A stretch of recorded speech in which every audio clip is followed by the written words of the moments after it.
It was a house that looked like the American dream. Inside, Sarah Whitmore was often seen arranging flowers or preparing one of her famous lemon blueberry pies. Always neatly dressed, and with the calm, practiced smile of a woman who cared deeply about appearances, she was well liked by her neighbors. She co-chaired the local neighborhood watch, hosted book clubs every third Thursday, and donated generously to church bake sales. At 42, she seemed to have it all: beauty, poise, and a successful husband. Daniel Whitmore, 45, was a financial consultant at a mid-size firm in Columbus.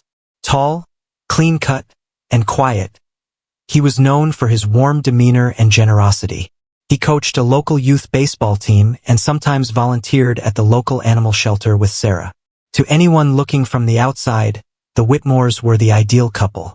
Married for nearly 15 years, they had no children, but their two golden retrievers, Penny and Scout, were treated like royalty. Sarah and Dan? Oh, they were like the perfect pair, said neighbor Joan Gilbert in a later police interview. Always smiling, always polite. You'd never think something was wrong in that house. But something was wrong, and it had been for a long time. Behind the lace curtains and monogram doormat, cracks had formed in the perfect picture. Daniel had recently lost weight, noticeably so. His coworkers had mentioned he seemed distracted, stressed, and often worked late. Some thought he was overburdened with clients. Others wondered if something was going on at home. Privately, Daniel had told a close friend that his marriage wasn't what it seemed. He confided that Sarah had grown controlling, emotionally cold, and increasingly unpredictable. He was contemplating a divorce but was worried how she might react. "She's not who I married," he once said in a text. "I think she's hiding things. Sometimes I feel like I'm sleeping next to a stranger." Sarah, on the other hand, had her own frustrations. In whispers to her best friend, she hinted at betrayal. "He's pulling away from me.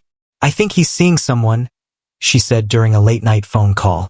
Whether Daniel was actually having an affair or not remains unclear. What was clear is that Sarah believed he might be, and that belief changed everything. On Sunday afternoon, just days before the horror unfolded, Sarah and Daniel were seen working in the backyard together. Daniel was digging near the garden shed, installing a new flower bed, or so it seemed. Sarah stood nearby, handing him tools, her expression unreadable. Bill Travers, the neighbor next door, noticed them. They didn't talk much, just worked. Dan did the digging. Sarah stood there like a statue. I remember thinking something didn't feel right, like he didn't want to be there. That would be the last time anyone saw Daniel alive. Behind the kitchen pantry was a hidden cabinet. Inside were Sarah's journals, hundreds of pages of scrawled thoughts and cryptic entries. One page stood out to investigators later. "He lies. He hides things. He thinks I'm weak. He forgets I know this house better than anyone." Sarah had always controlled her environment. The perfectly folded linens, the color-coded spice rack, the spotless countertops. But as her marriage began to crumble, her need for control had turned obsessive. Paranoia crept in like a fog, thick, suffocating, and blinding. The truth is, Sarah had convinced herself that Daniel was cheating, that he was going to leave her, that he would take everything she'd worked for, and Sarah wasn't about to let that happen. The house was unusually quiet the night Daniel disappeared. No arguments were heard, no shouts, just the occasional barking of the dogs and the soft hum of the fridge in the kitchen. That Monday morning, Sarah made her usual appearance, watering the plants, walking the dogs, chatting with a neighbor about the upcoming neighborhood picnic. "Dan's working out of town this week," she told one neighbor with a serene smile. "He left late Saturday night. One of his clients needed him urgently." It sounded plausible enough, but something about the calm in her voice, the casual way she mentioned her husband's sudden departure, felt off. Too rehearsed, too detached, and yet no one pressed her on it. Not yet, because no one could imagine what lay buried just feet beneath Sarah's hydrangeas. Monday, February 19th. The morning was cold, the ground still hard from a recent frost, and the streets of Greenfield were just waking up. Commuters scraped ice off windshields, kids waited for buses, and neighbors went about their routines with no idea that something sinister had already taken place just down the block. At exactly 8:37 a.m., Sarah Whitmore placed a call to the Greenfield Police Department. "Hi, I need to report my husband missing," she said calmly. "He hasn't come home since Saturday night." Her voice didn't waver. She sounded concerned, but composed. Too composed. The dispatcher asked standard questions. "When was the last time you saw him?" "Saturday. Around 10:30 p.m. We had a small argument. He said he needed some air and left. I thought he'd cool off and come home. But he never did." "Did he take anything with him? A phone? Car? Wallet?" "No. His car is still in the garage. His phone too. Everything's here." I thought that was odd, but I didn't want to overreact. The police filed it as a missing person case, but not a high-priority one yet. After all, Daniel was a grown man. Adults had the right to disappear if they chose to. Still, an officer was dispatched to take a preliminary report. Officer Karen Walters was the first to arrive. She noted the immaculate condition of the home. Everything was clean, too clean. The living room smelled faintly of bleach. The fireplace wasn't lit, but ashes looked fresh. Sarah greeted her at the door, dressed in soft gray sweats and a cream cardigan, makeup lightly done. "I've been so worried," Sarah said, her tone somewhere between distressed and robotic. "He's never done anything like this before." Sarah handed over a recent photo of Daniel from last Christmas. In it, he looked happy, if not a little tired. He had his arm wrapped around Sarah, and his eyes held a quiet sadness that the photo didn't intend to capture. Officer Walters took note of several things. Daniel's wallet and keys were on the nightstand. His suitcase was still in the closet. His toothbrush was wet, but the sink had no water spots. His cell phone lay powered off in the kitchen drawer. Strange. If he had just stepped out, why didn't he take anything with him? Sarah offered an answer before she was even asked. "I think he just needed space. Maybe he walked somewhere, or got a ride. I don't know. He's been under stress." As word spread that Daniel was missing, those close to him began to speak up. His sister, Meredith Whitmore, was the first to raise alarms. "Dan would never just leave like that. Not without calling me. Not without a plan. Something's wrong."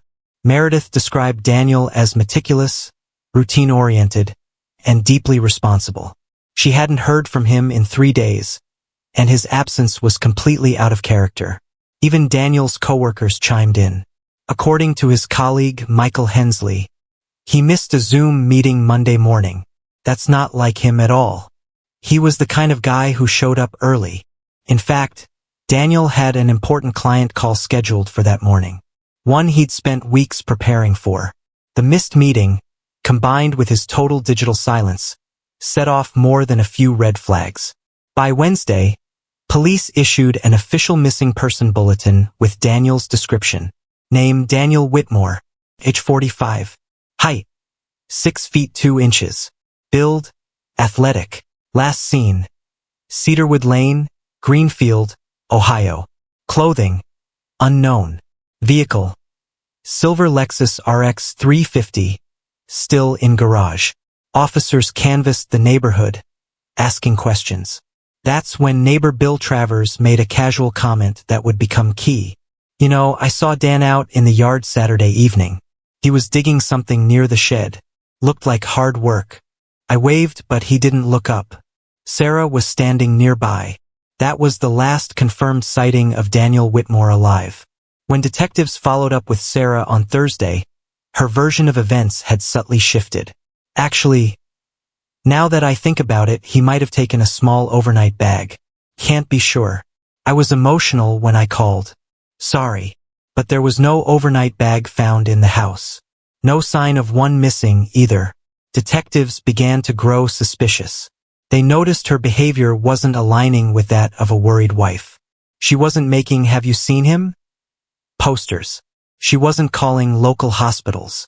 She wasn't even checking his credit card or bank activity. She simply waited, almost like she already knew what they were going to find. One peculiar detail struck investigators during a second home visit. The dogs, Penny and Scout, were acting strangely. Normally friendly and energetic, both dogs were anxious and territorial near the garden shed. Scout, in particular, whined and barked at the same spot near the base of the structure. When police later reviewed the bodycam footage from that visit, they marked the location. That detail would become crucial in obtaining the next step: a search warrant for the backyard. By Friday, multiple neighbors had begun complaining about a terrible smell coming from behind the Whitmore's home. "It was like rotting meat," one neighbor said. "At first, I thought maybe a raccoon or deer had died, but the smell kept getting worse." The odor, coupled with the fact that Daniel still hadn't been found, was enough to escalate the case from missing person to possible foul play.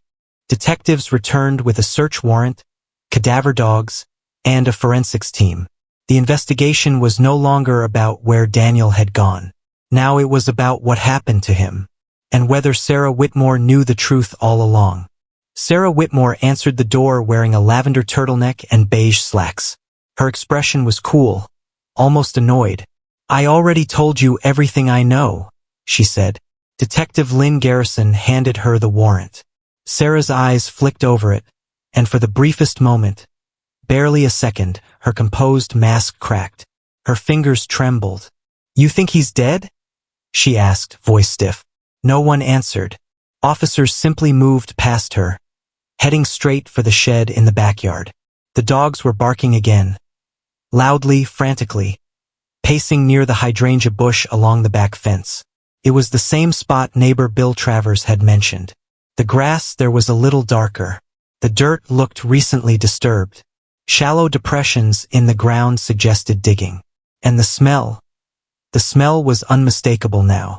Detectives exchanged a look. Then one of them turned to the forensics team. "Start here," Detective Garrison said. The first shovel strike hit resistance after about 2 feet. Then the second. A hard thunk, not rock, not root. Something else. The team switched to hand tools and trowels. Cameras clicked. Latex gloves snapped into place. Every movement was precise, clinical, and quiet, save for the dogs, who howled louder as the digging went deeper. At 4:38 p.m., someone whispered, "We've got something." A corner of black plastic. A garbage bag. Then another. The smell intensified, making one officer step back and gag. Inside the wrapped layers was a human body curled into a fetal position, bound with duct tape and beginning to decompose. The bag was filled with dryer sheets, as if someone had desperately tried to mask the stench. One detective removed a wallet from the bag's side pocket. Inside was a driver's license. Daniel Whitmore, age 45. There was no more guessing, no more pretending. Daniel hadn't walked away from his life. He'd been buried in it. Back inside the house, Sarah sat on the living room sofa. She had been watching the officers through the bay window, her lips twitching slightly as they worked. But when they returned to the front door, her expression had turned into a blank stare. Detective Garrison stood before her, holding the evidence bag with Daniel's wallet inside. "We found your husband," she said calmly. Sarah blinked. "Is he dead?" "Yes, Sarah. In your backyard. Wrapped in plastic. Bound with tape." Sarah didn't cry. She didn't scream. She simply leaned back into the cushions, let out a long breath, and whispered, "You weren't supposed to find him." It wasn't a question. It wasn't a slip. It was a confession. By 6:12 p.m., Sarah Whitmore was handcuffed and escorted out of her front door as flashing red and blue lights illuminated the neighborhood. Neighbors emerged from their homes, stunned and silent, watching the woman they had once trusted bake muffins and organize yard sales now shoved into the back of a police cruiser. As she sat behind the tinted window, Sarah didn't look away. She stared straight ahead, expressionless. Not angry, not sad, just empty. The coroner's report arrived 3 days later. Cause of death: blunt force trauma to the skull, followed by asphyxiation. Time of death: estimated between 11 p.m. and 2 a.m., Saturday night. Additional findings: broken fingers on the left hand, likely defensive wounds. No drugs or alcohol in the system. The injuries suggested Daniel had been attacked suddenly, then suffocated, likely with a pillow or plastic. He had struggled, fought back, but ultimately, he had died in his own home before being dragged out to the backyard. The bruises on his body aligned with a fireplace poker recovered from inside the house, later confirmed to have traces of Daniel's blood and hair.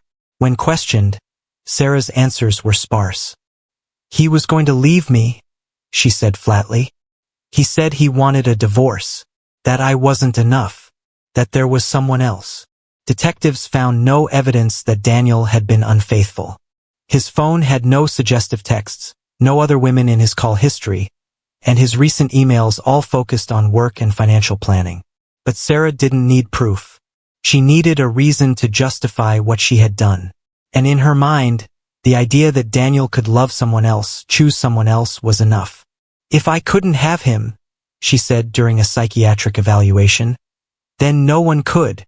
The image Sarah Whitmore had cultivated over the years was one of perfection. She was the neighbor who hosted book clubs, the wife who always baked from scratch, the woman who remembered everyone's birthday. To those on Cedarwood Lane, she was a pillar of normalcy, a step-forward wife, perhaps, but one who seemed genuinely put together. But as investigators peeled back the layers, it became clear. Sarah Whitmore was not who she appeared to be. She was colder, calculating, and deeply broken. Sarah grew up in Millfield, Indiana. The only child of deeply religious parents, she had been raised to believe appearances were everything. Her mother, Deborah, was strict, controlling, and obsessed with perfection. She dressed Sarah in crisp collars and expected flawless behavior at all times. Her father, a quiet insurance adjuster, was often absent emotionally, and occasionally physically when the stress of home became too much. Sarah learned young that emotions were to be hidden, not expressed. And when she did express them, especially anger or sadness, she was met with disapproval, shame, or silence. "I learned to smile through everything," she would later tell a prison psychologist. "Even when I wanted to scream, especially then." She met Daniel Whitmore at Purdue University. He was studying architecture. She was majoring in English. He was kind, soft-spoken, and fascinated by old buildings and literature. A romantic in his own right. Sarah was drawn to him not just for his intelligence but because he seemed safe, stable, and dependable. They married within 2 years of graduating. From the outside, their marriage seemed idyllic. Two successful professionals. No children, but plenty of vacations, volunteer work, and community events. They hosted charity dinners, traveled to Italy, and took Christmas photos with their 2 golden retrievers. But friends and family now recalled subtle cracks in the perfect surface. Daniel seemed quieter around her, one friend admitted. Like he was always tiptoeing, trying not to set her off.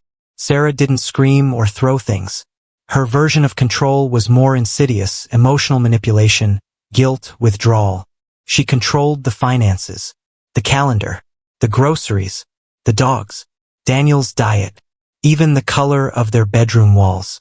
When Daniel's mother passed away in 2021 and he entered a season of grief, Sarah seemed incapable of offering comfort. Instead, she became cold and dismissive.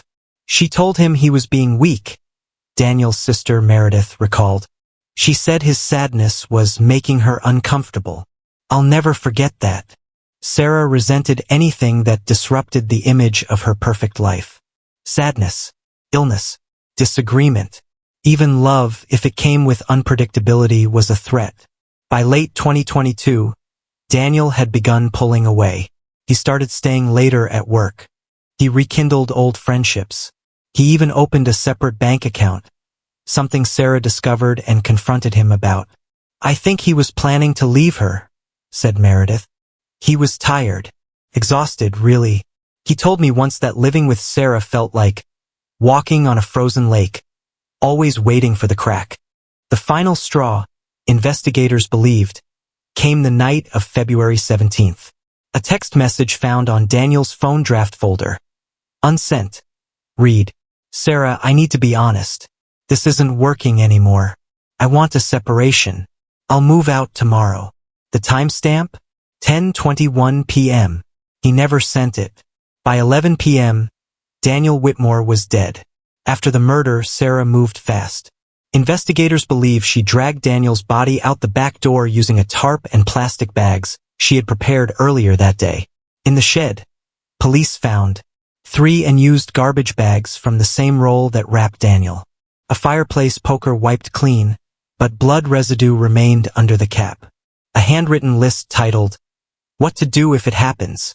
The list included, turn off phone, delete texts, use dryer sheets, dig before calling police, act confused, not scared. It was not a crime of passion. It was premeditated. When news of the murder hit the media, the reaction was swift. Neighbors were stunned.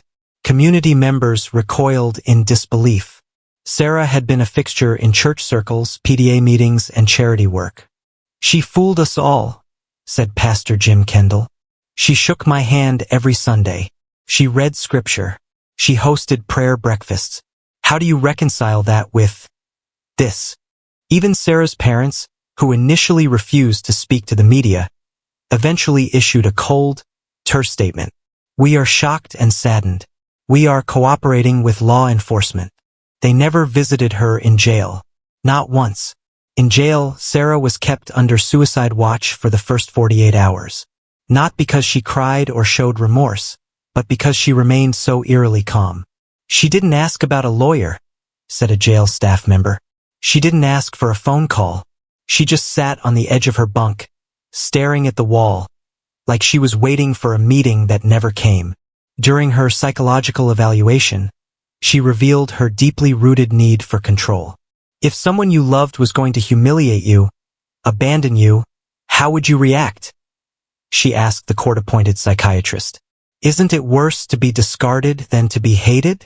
The doctor diagnosed her with narcissistic personality disorder, high functioning, with traits of obsessive-compulsive personality disorder. She wasn't legally insane, but she was deeply damaged, and now she would face justice. The courthouse in Hamilton County, Indiana, hadn't seen a trial this anticipated in over 2 decades. By the time Sarah Whitmore's arraignment made national headlines, she had already become infamous. Not just a wife, not just a killer, but the killer wife, the woman who smiled at neighbors while her husband decomposed in her backyard hydrangeas. The press called it the Garden Grave case. Locals called it something simpler, the trial of the year. And as the courtroom drama unfolded, so did the darkest truths of a carefully crafted life built on lies, control, and eventually, murder. The prosecution aimed for a jury who could see through composure and cold intelligence. "She is not insane," Prosecutor Dean Holloway stated during jury selection. "She is not broken. She is not confused. She is calculating." Sarah's defense team, led by high-profile attorney Lillian Cross, painted a different picture.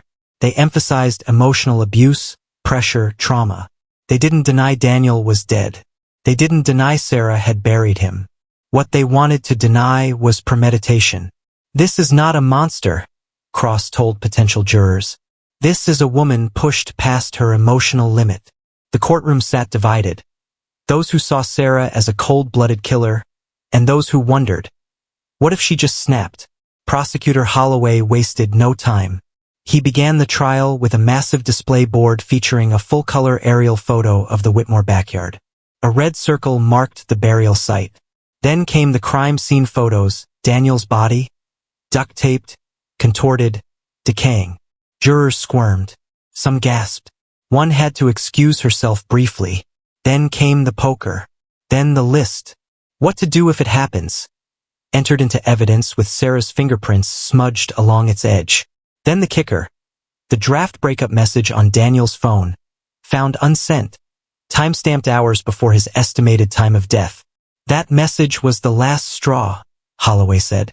He was leaving her, and she couldn't allow it. She didn't cry. She didn't beg. She killed. Bill and Karen Travers, the Whitmore's neighbors, were called to the stand. Bill spoke first. "I smelled something awful for days," he said. "It wasn't trash. It was death." Karen followed with her own story. She was calm. Just said Daniel had taken off to clear his head. But her garden gloves were muddy. The hydrangeas had been moved. I knew something wasn't right. The jury took notes. Quietly, slowly, faces drawn. In a bold move, the defense called Sarah herself. Dressed in a conservative navy dress with minimal makeup, her hair pulled back tightly, Sarah entered the witness box like a seasoned politician. She kept eye contact. Her voice was clear, her posture perfect. She didn't deny the killing. Yes, she said. I hit him. With the poker. She paused. Let silence linger. But I didn't plan to. I was afraid. He said terrible things. He said I was nothing. That I made his life small. Lillian Cross guided her through memories of emotional neglect, childhood trauma, and Daniel's alleged emotional distance. But during cross-examination, Prosecutor Holloway cut straight through the act. You wrapped your husband's body in trash bags, didn't you? Yes. You stuffed dryer sheets around his corpse to hide the smell? Yes. And you made a to-do list to hide a murder. Did you not? Sarah's voice cracked. I was in shock. You were in control, Mrs. Whitmore. You planned everything. The only thing you didn't plan was getting caught. Her facade flickered, just for a second, and the jury saw it. After 11 days of testimony and over 30 witnesses, the jury deliberated for just 6 hours. On a cold March afternoon, the courtroom fell into a breathless hush. We, the jury, find the defendant, Sarah Whitmore, guilty of murder in the first degree. Sarah didn't flinch. She looked straight ahead, hands clasped, as if she had rehearsed that moment in her mind countless times. When the judge delivered the sentence, life without parole, Sarah blinked. Once. No tears. Not a word. As she was led away in shackles, the press outside exploded. Headlines screamed, "The Garden Grave verdict is in. Sarah Whitmore. The Ice Queen gets life. Smile no more. Killer wife found guilty." In the weeks that followed the trial, the Whitmore home sat empty, overgrown, and haunted by a tragic silence. The hydrangeas died from neglect. The neighborhood never quite felt the same. Daniel's sister, Meredith, was awarded full control over his estate. She donated most of it to domestic violence awareness programs, believing emotional abuse needed to be understood, even if her brother had never spoken of it himself. Sarah, meanwhile, was transferred to Indiana Women's Prison, where she remains in solitary confinement due to multiple threats from other inmates. She does not grant interviews. She does not speak to her family. And she has never, not once, apologized.